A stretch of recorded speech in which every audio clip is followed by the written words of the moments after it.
Assalamualaikum warahmatullahi wabarakatuh. Oke, sebelum kita mulai pembelajaran daringnya, alangkah baiknya jika Anda subscribe channel ini.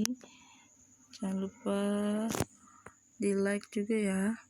Oke, langsung saja. Jadi kali ini Ibu akan coba melanjutkan pembelajaran yang sudah kalian dapatkan di sekolah, yaitu materi bab 10 atau KD 3.10 dengan judul komunikasi di tempat kerja.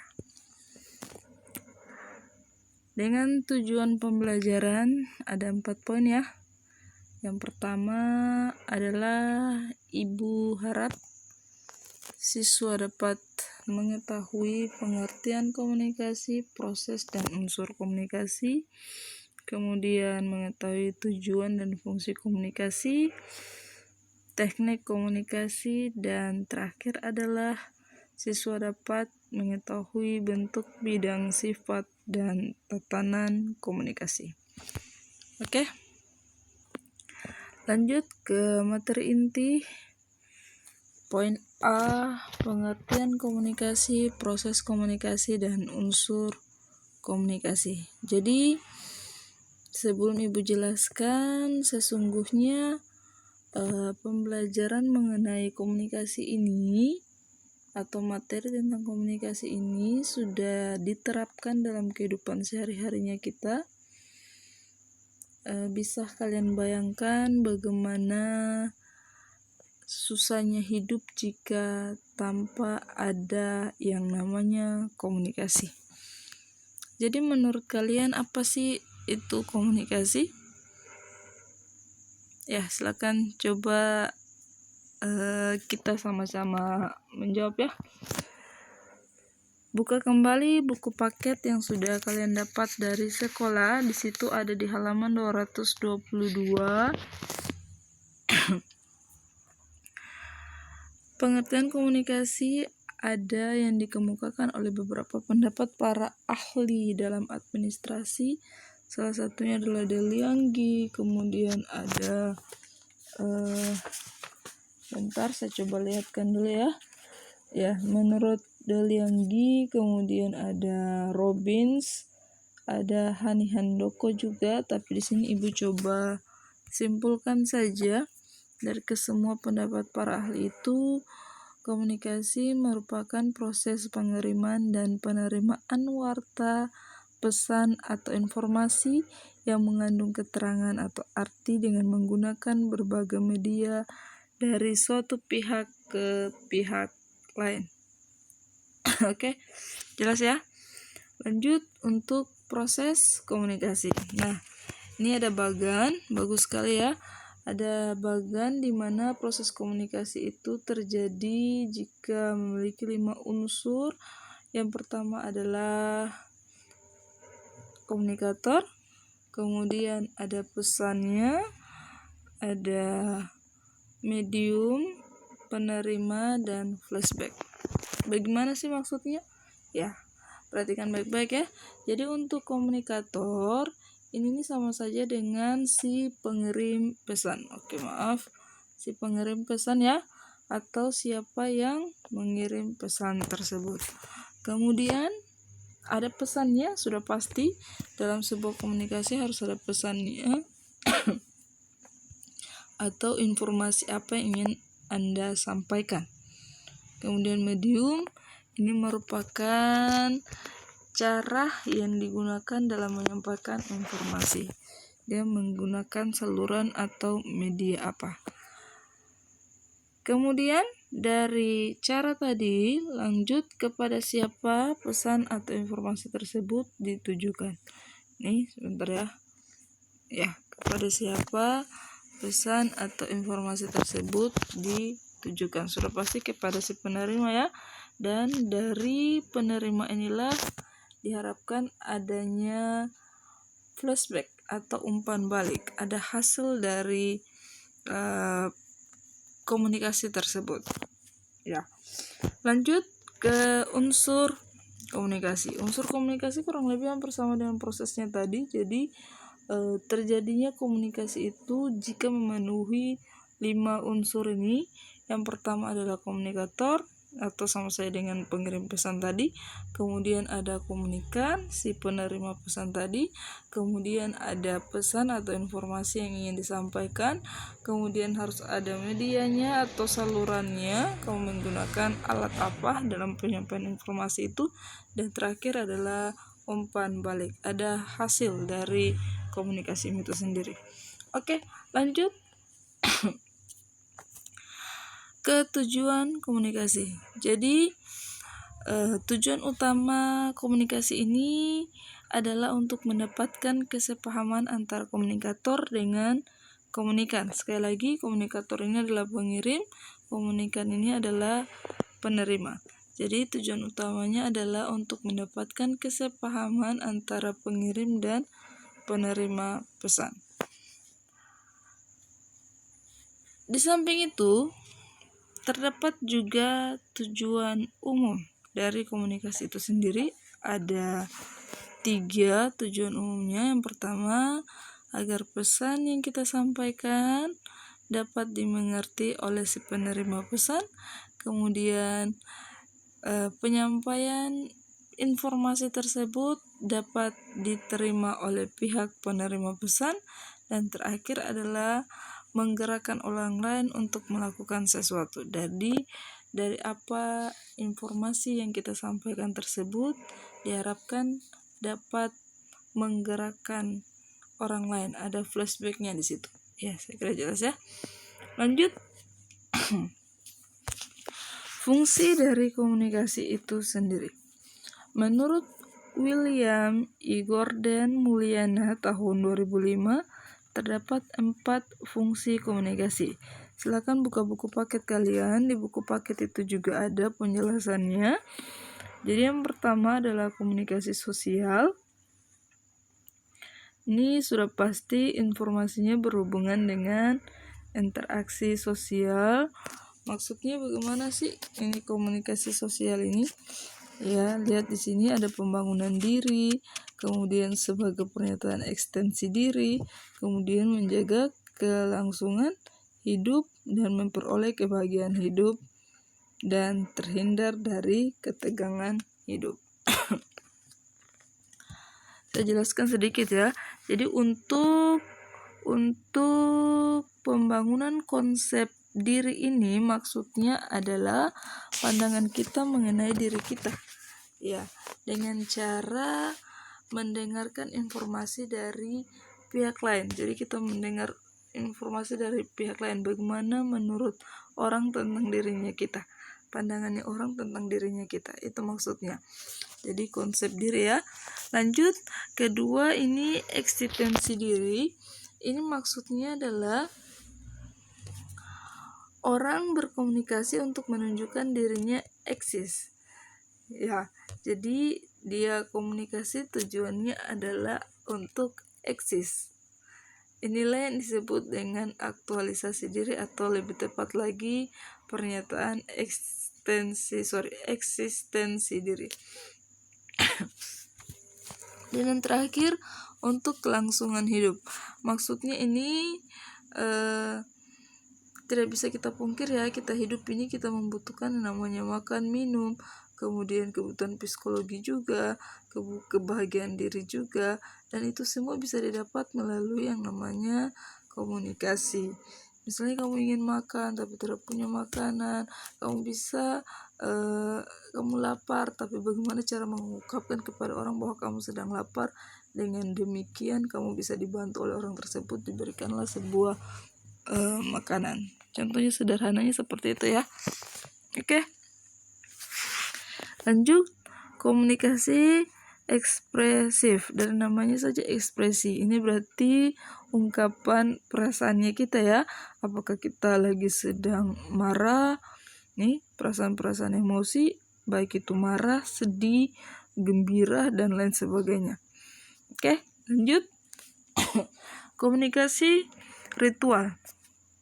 Ritual berarti ini komunikasi dengan cara penyampaiannya biasanya berupa upacara-upacara atau ritual-ritual. Contohnya lagi diadakan upacara atau acara ulang tahun. Dengan demikian kamu sudah bisa tebak, oh berarti ini rumah tersebut lagi ada acara ulang tahun. Ya, cara komunikasinya bisa melalui ritual atau upacara-upacara. Kemudian komunikasi instrumental. Instrumental ini berarti banyak ya. Ya, ini dia banyak, jadi mengharapkan tindak lanjut dari informasi yang ingin kita sampaikan. Bukan hanya sekedar menginformasikan, tapi dia juga bisa sebagai pembelajaran, atau juga bisa sebagai dorongan, atau juga bisa sebagai mengubah sikap. Jadi yang tadinya misalnya anaknya kurang baik atau bisa dikatakan kapatuli atau nakal, ya, ini dengan adanya komunikasi anak tersebut dikasih pemahaman bahwa perbuatannya itu salah, sehingga dia bisa menjadi yang lebih baik lagi. Ini masuk dari instrumental. Oke, lanjut. Materi selanjutnya adalah teknik komunikasi ya. Untuk teknik komunikasi ini ada 4 cara yang bisa kamu lakukan, silakan dipilih saja. Yang pertama adalah komunikasi informatif. Ini komunikasi yang dilakukan dengan tujuan memberikan informasi sehingga orang atau kelompok dapat mengetahui informasi tersebut. Hanya sekedar menyampaikan informasi saja dan diketahui oleh orang atau si penerima pesan itu. Itu adalah informatif. Kemudian komunikasi persuasif. Teknik yang dilakukan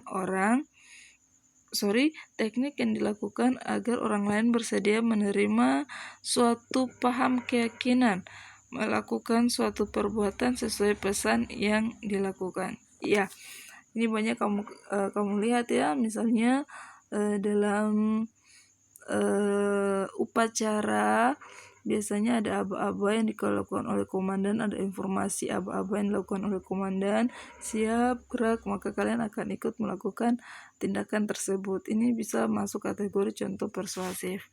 Lanjut, komunikasi instruktif. Nah, ini dia lebih peka lagi dari persuasif karena hukumnya dia biasanya ini wajib ya, aturan. Kita diharuskan untuk mengikuti aturan-aturan dari informasi yang sudah disampaikan tersebut. Contohnya kayak tata tertib, jika tidak dilakukan maka ada pelanggarannya, ada sanksinya, seperti itu. Kemudian yang terakhir adalah komunikasi hubungan manusia. Ini secara umum, ini semuanya masuk hubungan manusia, terjadi antara seorang dengan orang lain baik dalam situasi kerja, organisasi maupun bidang kehidupan lainnya. Oke, lanjut ya.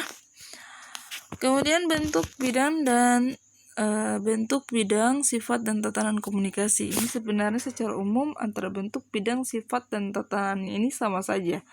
Cuma kita coba pisah-pisahkan dulu. Bentuk komunikasi ini secara umum terbagi atas 2 ya. Pertama, komunikasi verbal sama non verbal. Ingat, komunikasi verbal sama non verbal. Oh my god, sorry ya, ada kesalahan teknik bentar ya. Komunikasi verbal sama non verbal. Untuk komunikasi verbal ini dia merupakan komunikasi langsung. Sekali lagi saya ulang, ini merupakan komunikasi langsung baik dilakukan secara tertulis maupun non tertulis atau lisan. Kemudian komunikasi non verbal ini biasa kamu lihat dalam penyampaian berita di TV. Biasanya ada yang pakai bentuk dua komunikasi ini, verbal yang secara langsung dan non verbal yang penyampaian informasinya itu dia tidak menggunakan kata-kata tapi menggunakan bahasa isyarat atau gerakan tubuh dan lain sebagainya. Dan ini biasanya digunakan kepada yang penderita penderita tunarungu. Selain penderita tunarungu bisa juga, misalnya contoh sederhananya ketika ini sering kamu lakukan di kelas bagi teman-teman yang jahil, apalagi menyontek pekerjaannya temannya, apalagi pilihan ganda, kamu sudah sepakat bahwa pegang hidung adalah poin A, maka itu juga bisa masuk kategori nonverbal, tapi jangan ditiru ya, itu tidak baik. Oke, lanjut. Menurut Alfonso, terdapat 5 bentuk komunikasi. Yang pertama adalah interpersonal. Ini merupakan komunikasi yang dilakukan oleh diri sendiri. Kita bertanya sama dirinya kita sendiri. Kita berkomunikasi dengan dirinya kita sendiri. Inilah interpersonal. Kemudian tadi intra ya. Sekarang interpersonal. Ini komunikasi yang dilakukan oleh 2 orang dalam situasi tertentu. Komunikasi kelompok sudah pasti dilakukan oleh 2 orang atau lebih. Kemudian komunikasi organisasi ini merupakan komunikasi yang dilakukan sama ini lebih dari 2 orang biasanya, tapi dia dalam lingkup organisasi. Komunikasi massa ini juga sama, dilakukan tujuan dari komunikasi ini dia ditujukan kepada banyak orang, tapi dia menggunakan media massa. Ada saluran informasinya di situ, yaitu menggunakan media massa, baik media massa elektronik maupun non elektronik. Oke, lanjut. Bidang komunikasi kurang lebih sama saja nih aspek-aspek kehidupannya. Komunikasi sosial, saya percepat ya. Organisasi, bisnis, politik, kemudian interpersonal, antar budaya, pembangunan sama tradisional. Oke, lanjut. Sifat komunikasi. Tatap muka, sudah pasti ya. Salah satu sifat komunikasi bisa melalui tatap muka langsung. Kemudian yang kedua, bermedia, pakai saluran tadi. Alat yang digunakan apa? Kemudian ada verbal tadi yang dilakukan secara langsung. Dan terakhir adalah non-verbal dengan menggunakan bahasa isyarat. Oke. Terakhir, tatanan komunikasi ini dikhususkan kepada si komunikan. Sekali lagi saya ulang, proses komunikasi yang ditinjau dari banyak komunikan. Jadi ditinjau dari banyaknya komunikan. Apakah seseorang, kelompok, atau sejumlah orang yang berada pada tempat dan waktu yang sama atau tersebar. Adapun tatanan komunikasinya kurang lebih sama dengan tadi. Ada komunikasi pribadi, komunikasi kelompok, kemudian organisasi, dan komunikasi massa atau kelompok massa. Oke, saya kira cukup. Jadi materinya kita untuk kali ini sampai di situ. Saya harap apa yang Ibu sampaikan bisa bermanfaat untuk kalian, bisa menambah ilmu untuk kalian, dan terus jaga kesehatan, lindungi keluarga dengan cara rajin-rajin cuci tangan. Kalau memang hendak keluar rumah, jangan lupa menggunakan masker, jaga jarak dengan orang di sekelilingmu, dan selamat menunaikan ibadah puasa. Wassalamualaikum warahmatullahi wabarakatuh.